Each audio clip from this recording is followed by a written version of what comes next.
एक गांव में धनी चंद नाम का एक व्यापारी रहता था। उसकी गिनती शहर के अमीर व्यापारियों में होती थी, लेकिन अब वह केवल नाम का सेठ रह गया था। उसका बिजनेस बंद होने की कगार पर आ गया था। बिजनेस में हुए घाटे की वजह से उस पर लोगों का बहुत ज्यादा कर्जा पड़ गया था। उसके दिन अब गरीबों की तरह कट रहे थे और उसकी हालत का कारण उसका स्वभाव था। वह बहुत ही शांत स्वभाव वाला व्यक्ति था। वह दूसरों की बातों पर बहुत जल्दी यकीन कर लेता था, इसलिए उसे मूर्ख बनाना बहुत आसान था। चतुराई उसके अंदर थी ही नहीं। लोगों ने उसके सरल स्वभाव का फायदा उठाकर उसे इस हालत में पहुंचा दिया था। उसके कुछ चतुर दोस्तों, रिश्तेदारों और अन्य व्यापारियों ने उसके खिलाफ साजिश रचकर उसे अपनी चिकनी चुपड़ी बातों में ऐसा फंसा लिया कि उसका बिजनेस बंद होने की कगार पर पहुंच चुका था। धनीचंद सेठ इन चालाक लोगों की बातों को समझ नहीं पाया था, लेकिन अब वह अंदर से टूट चुका था। अब उसे अपनी गलतियों का एहसास हो रहा था। एक दिन धनीचंद सेठ के सामने उन लोगों की सच्चाई सामने आ जाती है। वह सोचता है कि जिन लोगों को वह अपना समझता था, उन लोगों ने ही उसे धोखा दिया है, जिसके कारण सेठ हमेशा अपनी हालत के बारे में सोचता रहता और खुद को कोसता रहता। अब उसके दिन बहुत ही तनाव वाले और उदासी के साथ बीत रहे थे। उसकी पत्नी अक्सर उससे झगड़ा करती रहती। अन्य सेठ अब अपना कर्जा मांगने के लिए हर रोज उसके घर पर आते। एक लंबी सेठों की भीड़ ने उसे बहुत ही ज्यादा गहरे सदमे में डाल दिया था। वह अब उन सेठों से बचता बचाता छिपने लगा।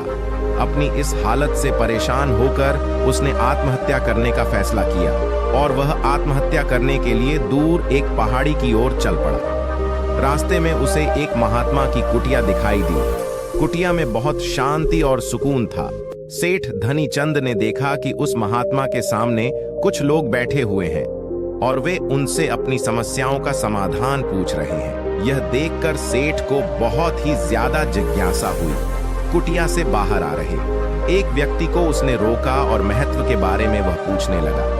उस व्यक्ति ने सेठ धनीचंद की ओर देखा और कहा कि वह महात्मा आसपास के सभी गांवों, कस्बों और शहरों में बहुत ही ज्यादा प्रसिद्ध है। वह बहुत ही अधिक बुद्धिमान है। वह लोगों की बड़ी बड़ी समस्याओं को चंद मिनटों में सुलझा देते हैं। वह लोगों के मन की बात जानने और उनके झूठ को पकड़ने में माहिर है, क्योंकि उन्होंने मानव स्वभाव के बारे में गहराई से अध्ययन किया है और इसे समझने में उन्होंने महारत हासिल की है। वह किसी को भी अपनी बात पर सहमत करने के लिए चुटकियों में सहमत कर लेते हैं, इसलिए उन्हें चतुर बाबा के नाम से भी जाना जाता है। वह व्यक्ति सेठ धनीचंद की ओर देख कर कहता है, अगर आपको भी कोई समस्या है तो आप उनसे समाधान पूछ सकते हैं। यह कहकर वह व्यक्ति वहां से चला जाता है। इसके बाद वह सेठ चुपचाप लोगों की भीड़ में बैठ गया और अपनी बारी आने का इंतजार करने लगा। भीड़ को खत्म होने में शाम हो गई। अब सेठ की बारी थी।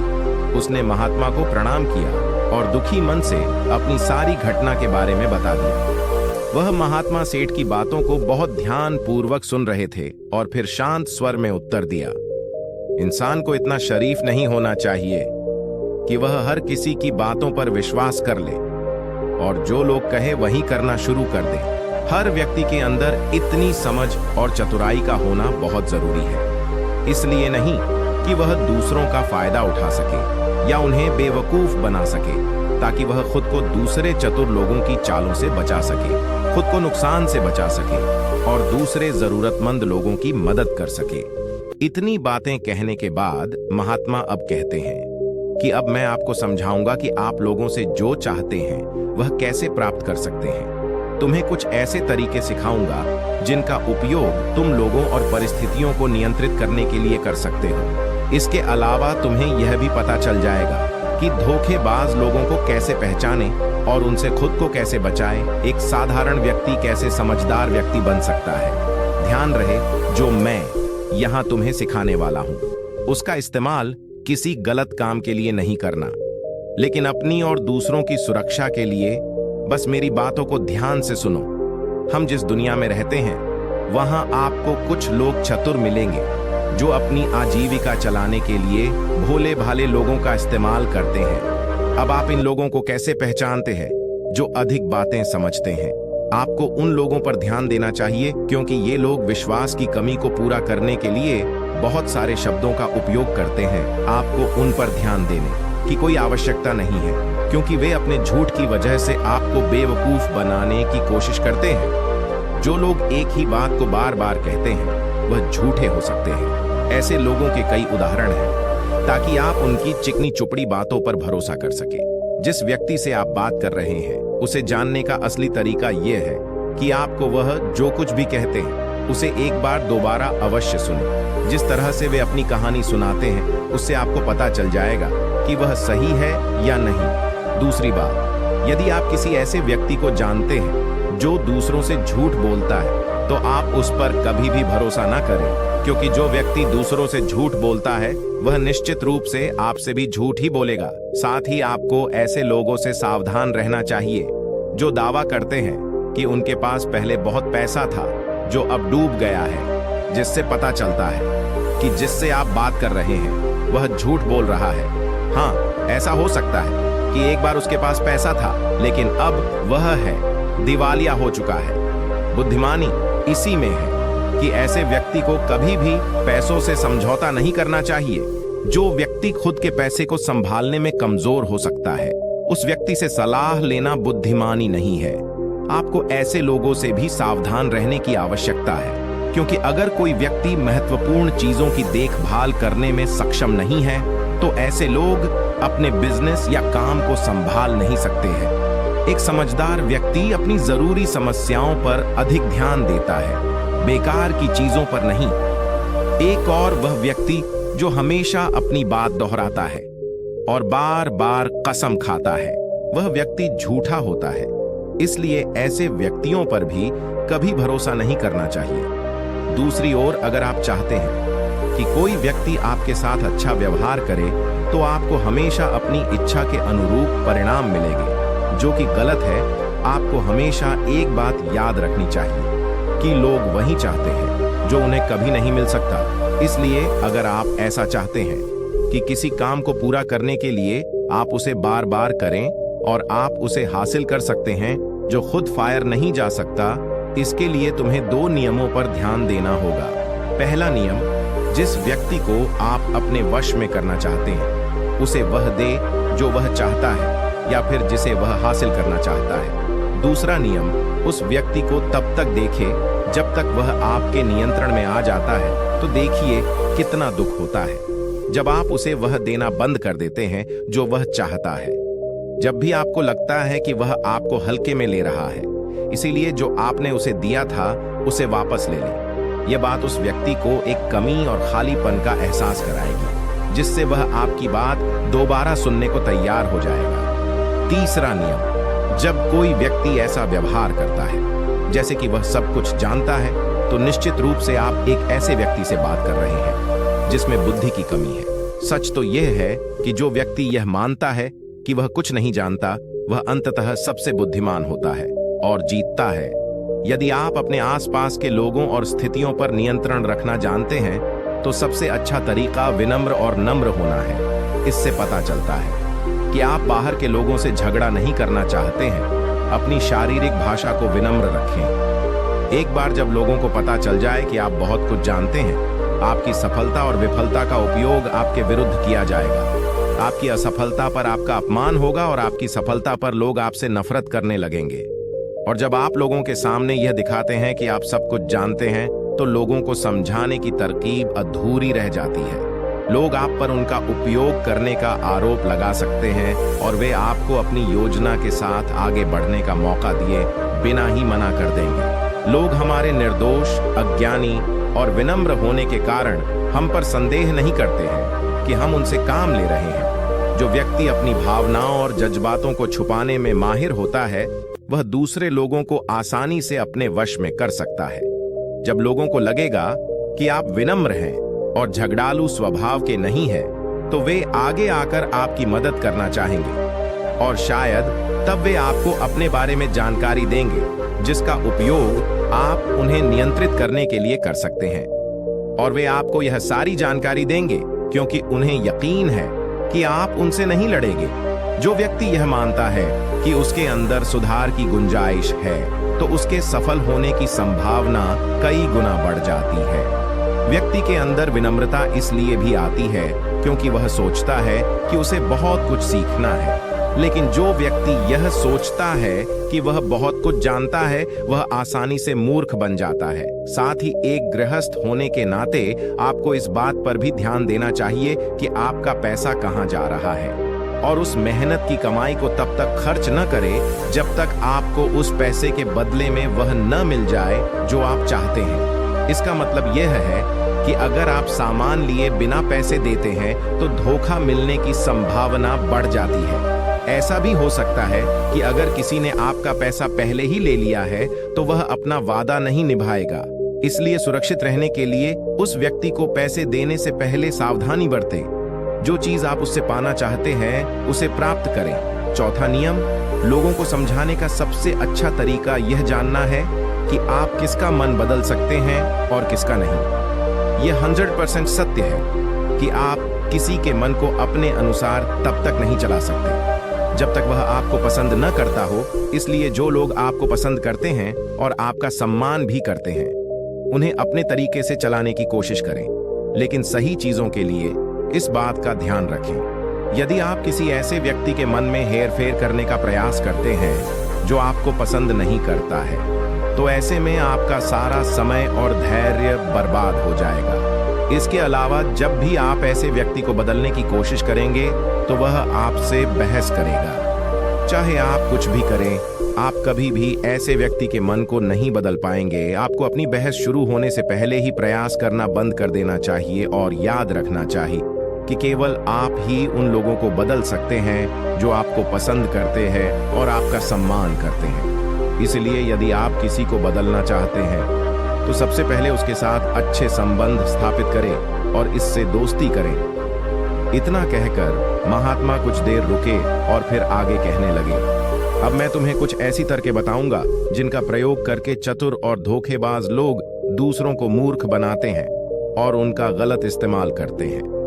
पहला तरीका, जब किसी चतुर व्यक्ति को अपना काम निकालना होता है तो वह अपने इरादे पूरी तरह छिपा कर रखता है, अर्थात वह झूठ बोलता है, सबसे महत्वपूर्ण बात छिपाता है और केवल उतना ही कहता है जितना वह चाहता है। दूसरा तरीका, एक व्यक्ति जो चतुर है दूसरों को गुमराह करना चाहता है, वह जितना संभव हो उतना ध्यान अपनी ओर आकर्षित करना चाहेगा, क्योंकि इस तरह वह किसी समूह का सबसे महत्वपूर्ण हिस्सा बन सकता है, दूसरे लोगों को गुमराह कर सकता है या अपने फायदे के लिए आपके कमरे का इस्तेमाल कर सकता है। तीसरा तरीका, जो व्यक्ति लोगों को गुमराह करता है वह अच्छी तरह से जानता है कि लोगों की भावनाओं के साथ कैसे खेलना है। वह अलग अलग मौकों पर अपने लाभ के अनुसार अलग अलग भावनाएं व्यक्त करता है, लेकिन केवल दिखावा करने के लिए। कभी कभी वह बहुत क्रोधित होगा, कभी कभी वह बहुत विनम्र होगा, कभी कभी वह बहुत मिलनसार होगा और कभी कभी वह बहुत उदास रहेगा।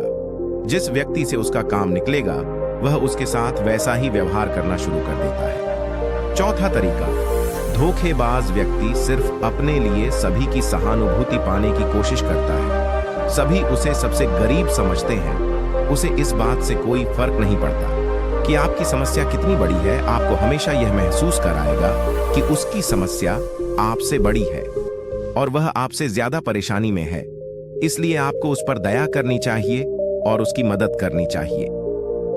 पांचवा तरीका, एक चतुर व्यक्ति जो आपको नियंत्रित करना चाहता है उसकी अपनी इच्छा के अनुसार आपको यह सोचने पर मजबूर कर देगा कि वह आपके जीवन का सबसे महत्वपूर्ण व्यक्ति है।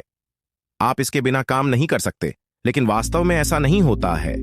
वह आपको सिर्फ यह आश्वासन देता है कि आप उसके बिना जीवन की कल्पना नहीं कर सकते हैं। इस तरह जितना अधिक आप उन पर निर्भर होते जाते हैं उतना ही अधिक उनका आप पर नियंत्रण बढ़ता जाता है और वे आपसे अपना काम करवा लेते हैं। छठा तरीका, एक चतुर व्यक्ति हमेशा यह कोशिश करता है कि किसी भी बड़े काम का श्रेय हमेशा उसे ही मिले। तारीफ तो उसकी ही होनी चाहिए, चाहे कोई कुछ भी करे, लेकिन तालियां सिर्फ उसके लिए हैं। इसलिए वे ज्यादा से ज्यादा लोगों का ध्यान अपनी ओर आकर्षित करना चाहते हैं।